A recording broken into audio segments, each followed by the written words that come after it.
खुलुमबाय बेयो बड'लेण्ड इंखं टेलिभिजन दिनै 7 मे 2023 रबिबार खालि सानसेनि बरादखौ नोंथांमोननि खाथियाव लाबोदों आं सदानन्द दैमारिया।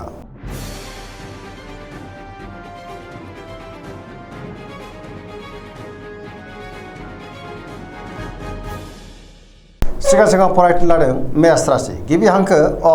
ल दिनैनि साना जोबोर मोजां गोसोखौ दिनै जोबोर गोजोननाय मोनगोन जेरावबो जाफुंसारगोन आरो सुथुरखौ दिनै गोरलैयैनो फेजेननोबो हागोन बहाबा दावबायनो एबा हान्थिनो खाबु मोननो हागौ आरो मोजाङैनो हान्थिनोबो हागोन पजिटिभ एनार्जिनि गोहोम गोग्लैगोन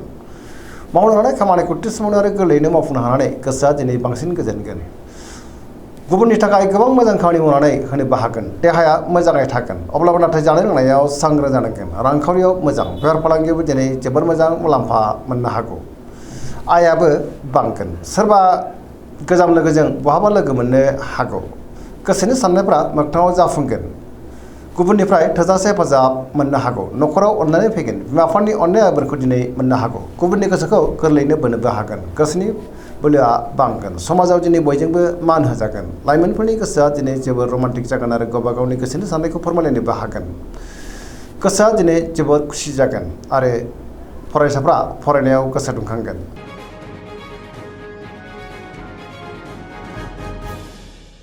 वृष राशि गिबि हांखो इ उ ब दिनैनि साना जोबोर मोजां गोसोखौ दिनै जोबोर गोजोननाय मोनगोन सोरबा लोगोनिफ्राय मोजां खौरां मोननो हागौ गोसोनि बोलोआ बांगोन मावनो लानाय खामानिखौ थि समावनो आरो गोरलैयैनो मावफुंनो हागोन सिगांनि बबेबा आद्रा खामानियाबो दिनै मावफुंजानो हागौ गियाना बांगोन समाजाव बयजोंबो मान होजागोन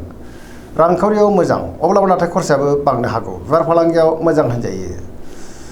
बहाबा थाङोब्ला दिनै जोबोर मोजां आरो मोजाङैनो हान्थिनोबो हागोन न'खराव बिसि फिसायनि गेजेराव अननानै फैगोन बिदा फंबायनिफ्राय दिनै थोजासे हेफाजाबबो मोननो हागौ देहाया मोजाङै थागोन गुबुननिफ्राय थोजासे हेफाजाबबो मोननो हागोन जायखि खामानि मावा मानो मोनफ्रोमबो खामानिखौनो दिनै गोरलैयैनो मावफुंलांनो हागोन सोरजोंबा बाख्नाय जानानै गोसोआ दिनै जोबोर गोजोनगोन गोसोनि साननायफ्रा दिनै मोगथाङाव जाफुंगोन पजिटिभ एनार्जिनि गोहोम गोग्लैनोबो हागौ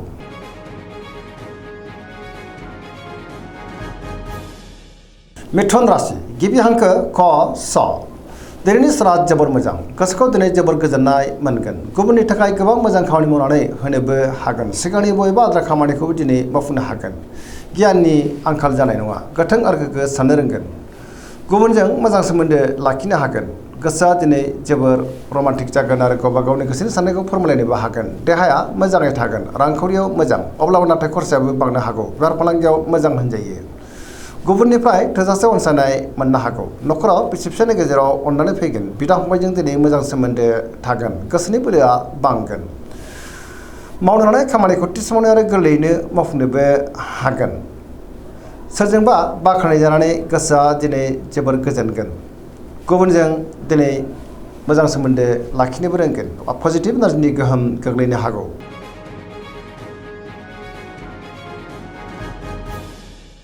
कर्कट राशि गिबि हांखो ड ह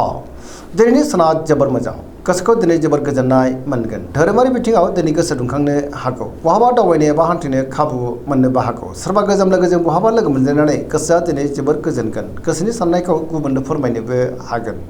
गोसोनि साननायफ्रा दिनै जाफुंनोबो हागौ गोबां मोजां खाबुबो दिनै मोननो हागौ पजिटिभ साननाय फैगोन मावनो लानाय खामानिखौ थि समावनो आरो गोरलैयैनो मावफुंनोबो हागोन रांखावरियाव मोजां बेफार फालांगियावबो मोजां होनजायो न'खराव अननानै फैगोन सोरबा गोजाम लोगोजों दिनै बहाबा लोगो मोनज्लायनानै गोसोआ जोबोर गोजोनगोन देहाया मोजाङैनो थागोन गुबुननिफ्राय थोजासे हेफाजाबबो मोननो हागौ न'खराव बिसि फिसायनि गेजेराव अननानै फैगोन बिदा फंबायजों दिनै मोजां सोमोन्दो थागोन फरायसाफ्रा फरायनायाव गोसो दुंखांगोन आरो मोजां फिथाइ मोननोबो हागोन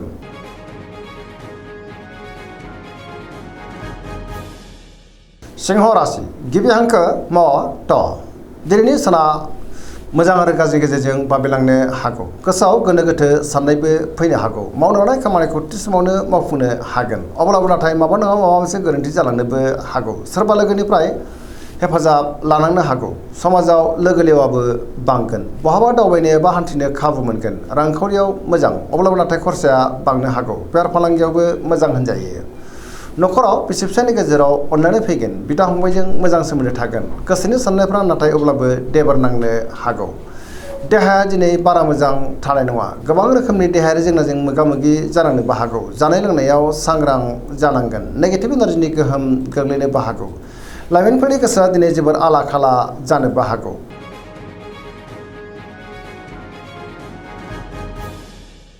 कन्या राशि गिबि हांखो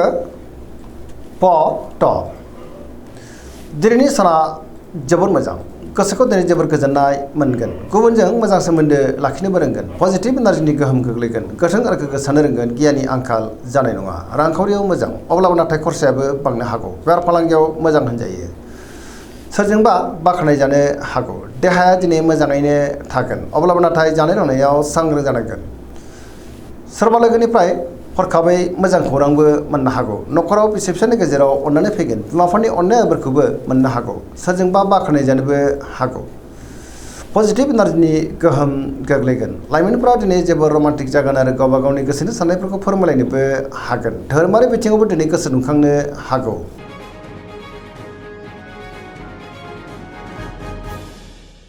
तुला राशि गिबि हांखो र ट दिनैनि साना मोजां आरो गाज्रि गेजेरजों बाबेनलांनो हागौ गोबां रोखोमनि जेंना जेंगोनाजों मोगा-मोगि जानांनोबो हागौ गियाननि आंखाल फैनोबो हागौ गोसोनि साननायफ्रा दिनै देबारनांगोन गुबुननि थाखाय नाङा-फाङा जेंनायाव गोग्लैनांनोबो हागौ मावनो लानाय खामानिखौ मावफुंनो हायोब्लाबो माबा नङा माबा मोनसे गोरोन्थि जालांनोबो हागौ देहाया बारा मोजां थानाय नङा गोबां रोखोमनि देहायारि जेंनाजों मोगा-मोगि जानांनो हागौ रांखावरियाव मोजां बेफार फालांगियावबो मोजां होनजायो न'खराव बिसि-फिसायनि गेजेराव अननानै फैगोन समाजाव दिनै मान मोननो हागोन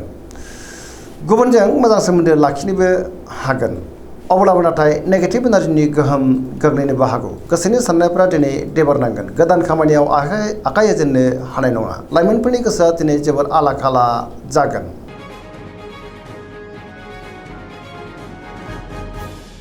वृश्चिक राशि गिबि हांखो न स दिनैनि साना जोबोर मोजां गुबुननि थाखाय दिनै गोबां मोजां खामानि मावनानै होनोबो हागोन गुबुनजों मोजां सोमोन्दो लाखिनोबो रोंगोन गोसोआ दिनै जोबोर खुसि जागोन पजिटिभ एनार्जिनि गोहोम गोग्लैगोन धोरोमारि बिथिङावबो दिनै गोसो दुंखांनो हागौ समाजाव लोगो लेवा बांगोन गोसोआव गोग्गो आरो गोथों साननाय फैगोन गियाननि आंखाल जानाय नङा मावनो लानाय खामानिखौ थि समावनो मावफुंनो हागोन सिगांनि बबेबा आद्रा खामानिखौबो दिनै मावफुंनो हागोन गोसोनि साननायफ्रा मोगथाङाव जाफुंनोबो हागौ गोसोनि बोलोआ बांगोन समाजाव दिनै बयजोंबो मान होजागोन न'खराव अननानै फैगोन रांखावरियाव मोजां अब्लाबो नाथाय खरसायाबो बांनो हागौ बेफार फालांगियाव मोजां होनजायो गुबुनजों दिनै मोजां सोमोन्दो लाखिनो हागोन देहाया मोजाङै थागोन अब्लाबो नाथाय जानाय लोंनायाव सांग्रां जानांगोन सोरबा लोगोनिफ्राय थोजासे हेफाजाबबो मोननो हागौ फरायसाफ्रा दिनै फरायनायाव गोसो दुंखांगोन आरो मोजां फिथाइ मोनगोन सेंग्रा सिख्लाफ्रा दिनै जोबोर रमान्टिक जागोन आरो गावबा गावनि गोसोनि साननायखौ फोरमायलायनोबो हागोन।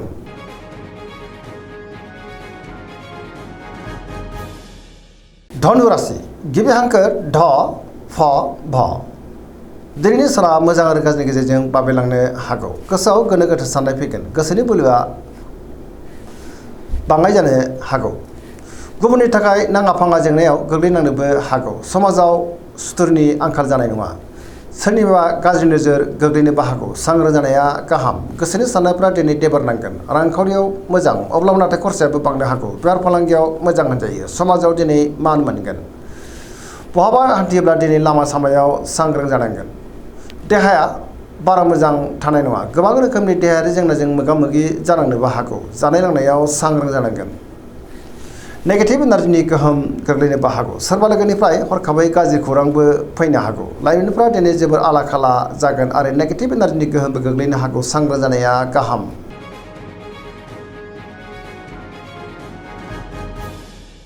मकर राशि गिबि हांखो ख ज दिनैनि साना बारा मोजां नङा गोसोखौ दिनै जोबोर गुलाय-गुजाय मोनगोन गुबुननि थाखाय नाङा-फाङा जेंनायाव गोग्लैनांनोबो हागौ मावनो लानाय खामानिखौ मावफुंनो गोब्राब जागोन माबा नङा माबा मोनसे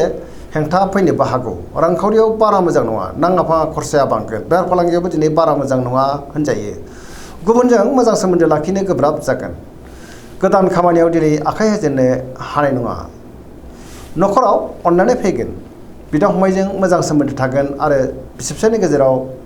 अनलायनाया बांनोबो हागौ सेंग्रा सिख्लाफ्रा नाथाय गावबा गावनि गोसोनि साननायखौ फोरमायलायनो गोब्राब जानोबो हागौ फरायसाफ्रा दिनै फरायनायाव गोसो दुंखांगोन आरो मोजां फिथाइ मोनगोन।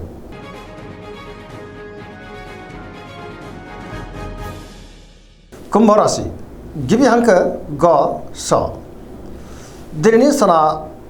जोबोर मोजां गोसोखौ दिनै जोबोर गोजोननाय मोनगोन गुबुननि थाखाय गोबां मोजां खामानि मावनानै होनोबो हागोन गोसोनि साननायफ्रा मोगथाङाव जाफुंनो हागौ मावनो लानाय खामानिखौ थि समावनो आरो गोरलैयैनो मावफुंनो हागोन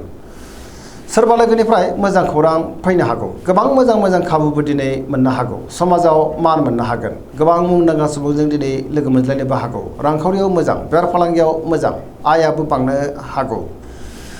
गोबां रोखोमनि जेंनाफोरखौ दिनै सुस्रांनोबो हागोन नखराव अनलायनाय फैगोन बिदा फंबायनिफ्राय थोजासे हेफाजाबबो मोननो हागौ गुबुननिफ्राय थोजासे हेफाजाब मोनगोन बिमा बिफानि अननाय आबोरखौबो दिनै मोननो हागौ बहाबा थाङोब्ला दिनै जोबोर मोजां आरो मोजाङैनो हान्थिनो हागोन आरो पजिटिभ एनार्जिनि गोहोम गोग्लैगोन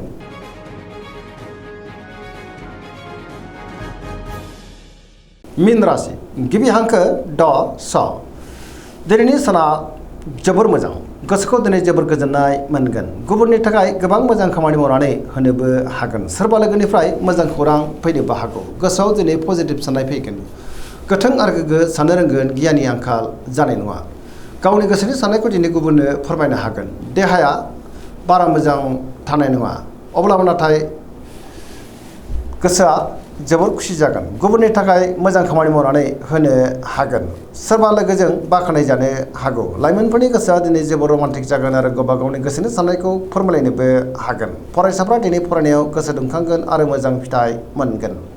सरासनस्रायै दिनै साना जोबोर मोजां आरो मोजाङैनो बारग'लांगोन पजिटिभ एनार्जिनि गोहोम गोग्लैनोबो हागौ दिनैनि राशि फरायथिनाया एसेनोसै जोबनायाव बेखौनो खावलायो जाहाथे नोंथांमोना सानफ्रोमबो जोंनि बे बड'लेण्ड इंखं टेलिभिजनखौ नायबाय थायो आरो साबस्क्राइब खालामो लोगोसे लाइक खालामो आरो शेयार खालामो एसेनोसै गोजोन्थों।